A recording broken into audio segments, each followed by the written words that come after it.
What's the biggest news from the SEC weekend? Alabama beating Georgia, Kentucky upsetting Ole Miss, Auburn's continued collapse, or something else? Okay. And by the way, Auburn cost me some money because I didn't think when they were – never mind. I cannot believe them.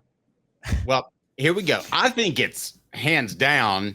I don't even think it's close. I think it's Ole Miss losing. Can you make an argument for anything else in that regard? Yeah, I'm going Alabama. I'm sorry, I'm going Alabama winning just because that was a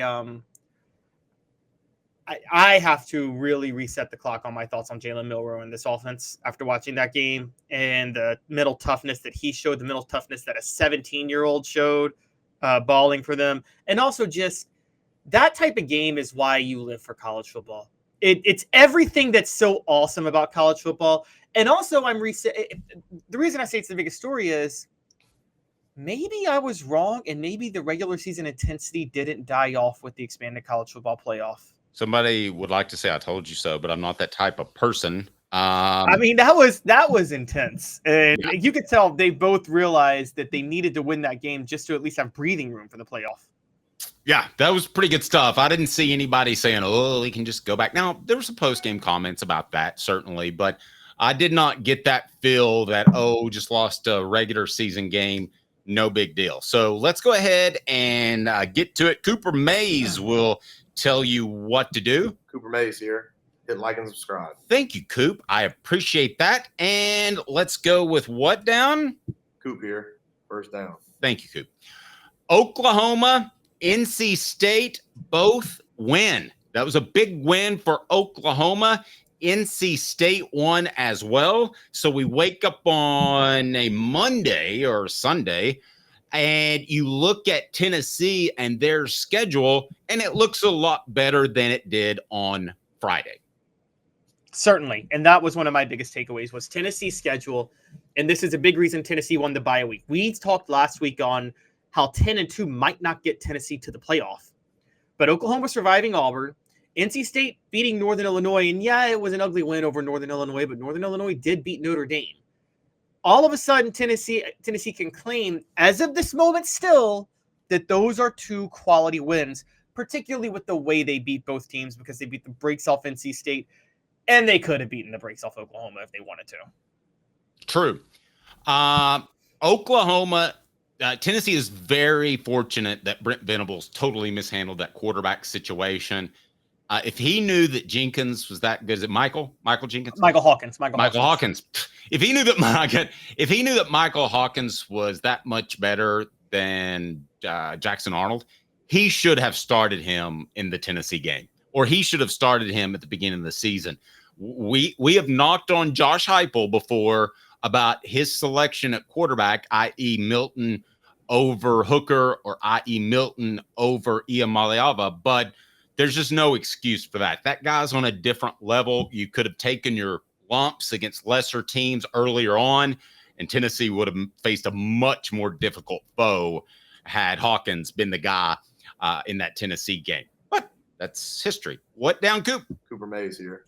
Second down. Arkansas loses a dogfight with Texas A&M. What did you see about the Hogs? We're going to have a preview of Arkansas as it's Arkansas week. Tennessee will travel to Fayetteville, which is a dump. And but what did you take away from Arkansas, particularly as it pertains to the Vols? That they're chokers. They keep choking. They should be undefeated right now. Arkansas should be 5-0, getting ready to host Tennessee, but they've choked 2 games away, including this one. And Tennessee should be very happy about that because, one, Arkansas can't really run the ball. They are gashed because of what they had, because of the fight they were in with Texas A&M, and they're demoralized. So, I mean, if you're Arkansas, I mean, I know it's Tennessee, you're playing a top 5 team, Dave, but how do you get up for a game like this when you know you should be 5-0 in your mind? I don't know. Point spread is right now. What is the point spread? Actually, I need to pull that up. Okay, we'll get to that. All right, what down next, Coop? Tennessee center Cooper Mays here. Third down. All right, third down is this. Alabama beats Georgia. Now, my wife asked me over the weekend, who do we want to win for the business? And I said, well, you want Alabama because you would want the two teams to be undefeated heading into that game, and it would be more pub for Tennessee, so it would help the Vols and subsequently would help us. So, Caleb, I think Alabama winning, beating Georgia is good for Tennessee because they get a chance to host the number one team at home if things continue to play out as we think. No question. And Alabama's going to be undefeated when they go face Tennessee. And I feel pretty confident Tennessee's going to be undefeated when they host Alabama too. And so this is a collision. And by the way, not only that, Dave, there is a great chance this is a 3-1 matchup. It can't be 2-1 because I don't think Tennessee's going to leapfrog Texas before the but Ohio State could slip up before then. This is going to be that game is the same weekend Georgia and Texas play, and Tennessee Alabama is going to be a bigger game.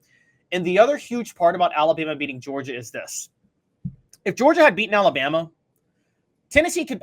Let's get this out of the way. You and I both agree Tennessee has a better chance of beating Alabama than Georgia. I don't care about Saturday; they have a better chance of beating Alabama than Georgia, right?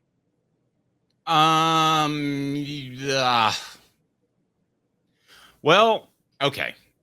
Here's a couple of things I think about Georgia. Can we talk about that game for a second? Who did Georgia play the week before? Well, they had a bye, didn't they? Oh, Georgia played Kentucky. That was 2 weeks before. They had a bye. Okay. So I can't help but think if there was some sort of a physical hangover. The other thing is, but Stetson Bennett in particular is not a very good quarterback. Let me tell you a little something about Stetson Bennett. Carson Beck. They would be better off to have Stetson Bennett right now. And I'm going to tell you why. Carson Beck, somebody mentioned to me that they thought Carson Beck before the season started could be the number one pick in the NFL draft. That's ludicrous. We talk about arm strength and how you reach a certain point and it's not a factor. He has an arm strength problem. He cannot get the ball consistently where he wants it. He missed several throws because of a lack of arm strength. And Caleb, Georgia is doing something right now, and this is insight you don't get anywhere else. Georgia is doing something right now on purpose that I've never seen be a part of a game plan from week to week. And that is the underthrow. You know, the underthrow where the receiver has the advantage because he's coming back to the ball and you can get a pass interference call or make a catch even though he's covered? Yes. Okay, that's something you do on the fly, or that's something you go to your buddy and say, hey, let's try this. That's their passing game plan, is the underthrow. He does not have the arm to scare anybody. So I might disagree with you there. I think they've got a big-time quarterback problem. I think Georgia is as beatable as Alabama. Okay, but no, I agree. But then it's the home versus away. That's why I said Alabama's a better chance. The reason Tennessee has a better chance of beating Alabama is because they get Alabama at home and have to go to Georgia. You got to give like 3 or 4 points in the SEC for home and away, right? I'm just talking about two teams matching up. I don't No, care. I agree, but we're talking about Tennessee's overall schedule real quick. They get Alabama at home and Georgia on the road. Just by that very nature, you would say they have a better chance of beating Alabama. Just by having Alabama in Neyland Stadium. I'm not so sure. I mean, if I told you that two teams are pretty equal talent-wise, one has a big-time quarterback problem, I think that overrides home or away. I mean, I think Carson Beck is that big of a problem. I can't call him that big of a problem. No, I can't. I watched he the led game him back, and they almost beat Alabama. I mean, he did lead him back to the. Why did they not? Because he tried to throw a jump ball, and he couldn't get air underneath it and threw an interception. Okay, Caleb, that guy's, unless it comes out that he's got something torn in his throwing shoulder or something, he does not have a strong enough arm to scare anybody. Okay, but I don't think. And he's not as good of a runner as Stetson Bennett. But I know he's a much better runner, but I don't think Milroe's the best thrower either. And so, I mean, yeah, but Milroe's an elite runner. No, okay, fair. I'm sorry. I'm still going to say Tennessee has a better chance of beating Alabama than Georgia because it's in Neyland Stadium. Okay, and make that the poll question. And I'm not saying I necessarily agree with you, but I don't think it's a lock. And where I was getting at with all of this is because Alabama's going to Knoxville and Tennessee could beat Alabama. That now with Georgia having a loss, Tennessee has still a very good chance to finish top 2 in the SEC, even if they lose to Georgia in Athens in November. They can now even more afford a loss to Georgia if you care about the SEC standings, which You should, because caring about the SEC standings, as much as I don't care about winning the SEC title, at least gives you the leverage of where you will be in the playoff when the rankings come. It'll give you more leverage to figure out where you want to go. Let me ask you this question, and we don't, because I feel like they're both difficult games. But let me ask you this question: do you believe that Tennessee can get pressure on Carson Beck? Yes, but not. I actually think they have a better chance of getting pressure on Jalen Milroe. I'm going to be honest. I do. Okay, fine, but Milroe's got escapability. Beck has very average escapability. Okay, we can agree to disagree. Let's go ahead and put that as a poll question, because that's compelling, intriguing to me that you and I see it so different. It's why we don't do the show over the phone when we're laying it out. I'm interested because I come away from that game thinking that Georgia has a monstrous quarterback problem. And we said that about Stetson Bennett. They still won a championship, okay? And Stetson Bennett improved. He maximized all of his abilities last year. That's why they won a championship. And Carson Beck may do that. Or Carson Beck's lack of arm talent may just prevent them from being able to beat elite teams. Okay. That might. I want to hear what you have to say. We're going to get to fourth down 2. Show represented by Banks & Jones, Tennessee's trial attorney. Well, it's because they're Tennessee's trial attorney. You can play to win with Banks & Jones because they'll go to trial. You've heard of other lawyers. They say they'll go to trial and fight for you. They won't. They just want to settle. That's the easiest way out. Well, that's not Banks & Jones, led by T. Scott Jones. They won't settle. They'll go to trial for you. Tennessee's trial attorney. They play to win. Truly, Tennessee's trial attorney when it comes to criminal defense or personal injury. Why settle? It's Banks & Jones. T. Scott Jones. BanksandJones.com. All right, Caleb, you were going to say? I was going to say that I still think Georgia has more talent at a lot of other places, which could give Tennessee trouble. And as far as Milroe's legs, I've seen enough. I think Aaron Carter and Keenan Peely would do a much better job containing Jalen Milroe than that Georgia defense did. And I would even add that I do agree with you that Georgia, the difference with Carson Beck and Stetson Bennett, they're building the team around Carson Beck, where they were trying to win in spite of Stetson Bennett. And that is a problem. Well, I mean, okay, if they're building the team, I mean. No, they're relying on Carson Beck to try to win the game. Put it that way. Okay. I just, do you agree that, so you don't agree with my premise that Carson Beck's a problem? And I don't disagree, because I think he's only a problem insofar as I think Kirby Smart, now that with Mike Bobo as offensive coordinator, Mike Bobo's the problem, guys. Let's just put it out there. Mike Bobo's not a good offensive coordinator, and I told you guys that from the start. Kirby Smart is Mike Bobo's trying to make Carson Beck the centerpiece of this offense. That was not the case with Stetson Bennett when Todd Monken was there.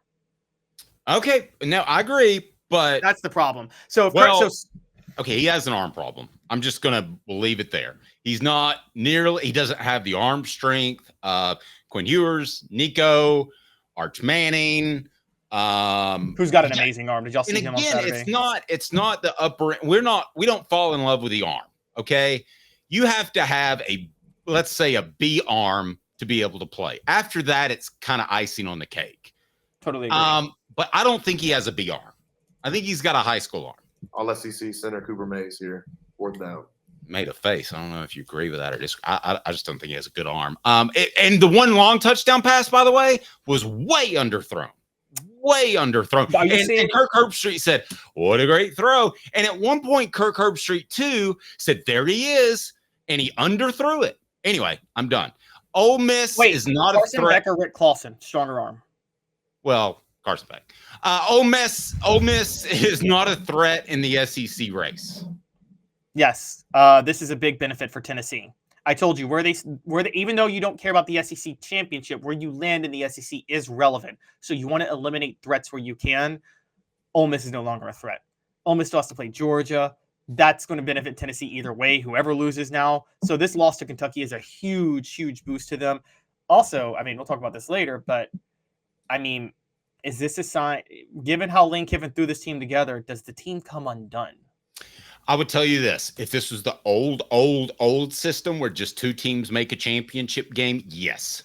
If this were the old system where 4 teams made a championship, maybe. But I think you're underestimating Kentucky a little bit. That's a tough, physical football team. And did you see and kudos to Bob Stoops. Did you see the press conference of Lane Kiffin after the game? I watched the whole thing. It was fantastic. No, I did not. Yeah. Okay. You mean kudos to Mark Stoops, by the way? Hmm? You mean kudos to Mark Stoops? Yes. What did I say? You said Bob Stoops. Sorry, I've had too much caffeine. All right. So he said after the game, he goes, you can look at the analytics and everything. Lane said, he goes, Stoops, he's never called that play in his life. Talking about the long touchdown pass at the end, or the long pass at the end. Caleb, Stoops went out of character. He said, literally, he's never called that play in his life. And you know that Kiffin loves to play analytics. They brought pressure, and Stoops just won a big game by trusting the long ball, which he's never done before. So Kentucky has a very physical team, especially on defense. I think that's suddenly a much more disconcerting game for Tennessee fans than it was before. I don't think that's just a gimme. I think Tennessee will be double-digit favorites, but they better be healthy, and that's later in the year. Same thing for Kentucky. Kentucky's usually better in the first half of the year because they don't have depth. They get a couple of guys hurt. That happened last year, and it seems like it happens 1 or 2 times every 3 or 4 years. Yeah, I agree. The one thing that's going to help Tennessee in this one is, if I'm not mistaken, I'm pulling up, they get Kentucky off a bye and at home. Those 2 things should help out significantly because Kentucky will have 3 straight games before they go visit Knoxville. So that's the one benefit, because the thing about Kentucky is they're not that deep, particularly Never. And this is the one significant issue with Kentucky. They have a really bad offensive line. What's one thing you don't want to have when you're facing this Tennessee team? Oh, bad offensive line. What game will be more difficult for Tennessee? Georgia on the road, 76%. Alabama at home, 24%. There is our poll question. Our fans, our listeners are smart. They are very intelligent, and they are geniuses because they just proved I'm right. Yeah. Well, I'm not necessarily arguing with you. I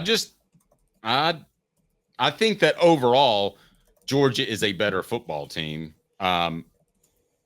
if Carson Beck plays at a high level, but that certainly I don't think is possible. So, no, I'll go ahead and tell you. I think Georgia is the easier game to win. I'll go on record. Yeah, I will tell you right now, I think the Georgia game will be closer than the Alabama game, win or lose.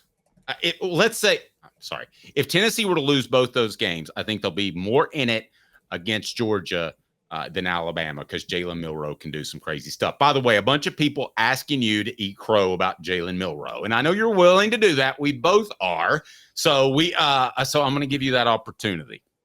Yeah, I mean, I will willingly eat crow. I'm not eating crow on him. I'm eating crow on Kalen DeBoer. I did not think Jalen Milroe was a fit for this offense at all.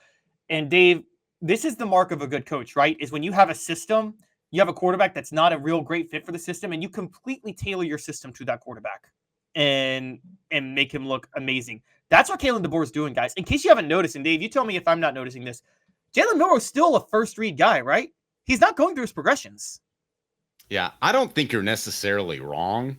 I just think he's a special athlete. Derek made the comparison of Tommy Frazier, and yeah, in a different sort of way. I mean, they obviously don't run the option, but they do kind of look alike.